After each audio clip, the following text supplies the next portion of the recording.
Накануне Международного дня людей с ограниченными возможностями здоровья депутаты парламента, столичного горсобрания и представитель управления образования посетили вспомогательную школу столицы и пообщались с ее учениками. Вот, да, стол получился. Для этого нужно что? Для этого, понимаете, предметы нужны.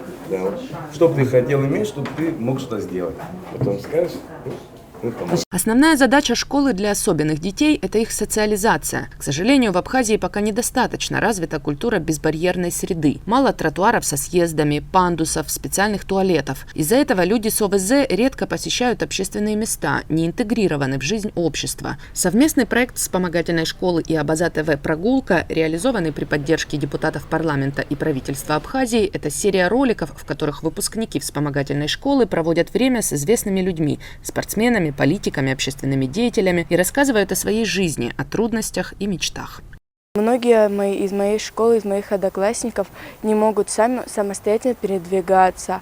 У меня в классе появился новенький мальчишка. Я думаю, ему тоже будет нравиться заниматься спортом. Некоторые дети хотят, но у них нет той возможности, чтобы они могли.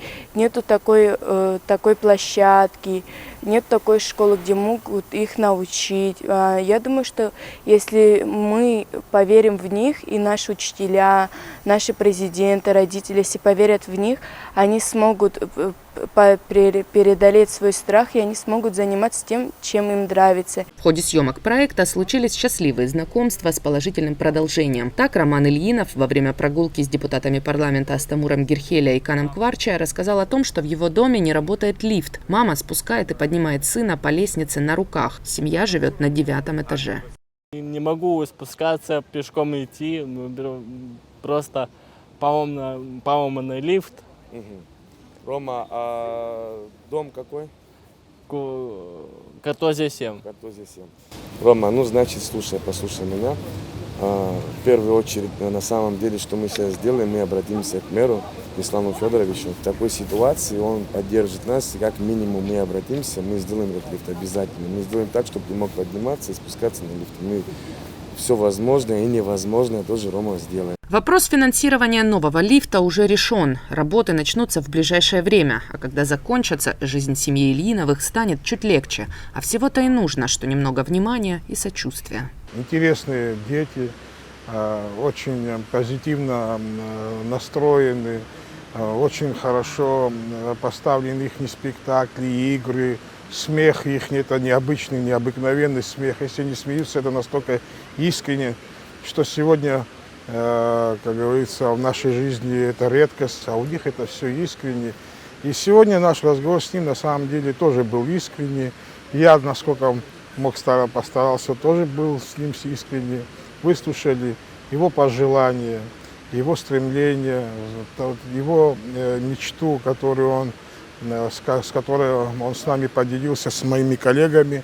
В нашем таком мире, сегодня уже жестоком, мало места остается таким людям, но мы должны найти в себе и силы, и времени, и умения больше обращать на этих людей внимание. В ходе экскурсии по вспомогательной школе гости посетили разные классы, пообщались с детьми, увидели их поделки. Сейчас здесь обучаются 147 школьников, но с каждым годом желающих все больше, и директор Виктория Таркил давно задумывается о расширении, но территория не позволяет делать пристройки. Проблему могло бы решить возведение 3-го этажа. Возникла проблема такая, мы реально понимаем, что мы не помещаемся. То есть хотелось бы создать ресурсные кабинеты, где дети непосредственно занимаются только социальной адаптацией. Кстати, этот один кабинет мы создали. Какую-то в рамках наших возможностей дать какие-то навыки какой-то профессии. Для этого надо специальные ресурсные кабинеты, но у нас кабинеты все учебные. И вот мы даже кабинет физкультуры когда-то здесь был, когда сдавали школу. Ну вот мы его превратили в учебный кабинет, потому что, увы, контингент школы растет, увы, еще раз подчеркну. Ну и вот такая проблема у нас точно существует. Кстати, проблему с паяльником я могу решить сама, а проблему 3-го этажа я точно не решу.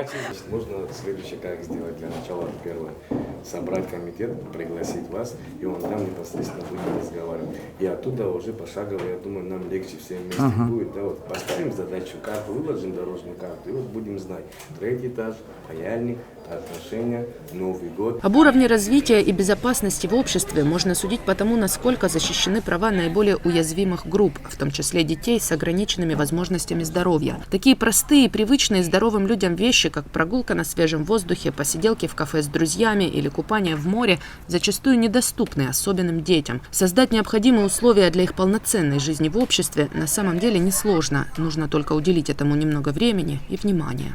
Надежда Боровикова, ССРК Агуха, Абаза ТВ.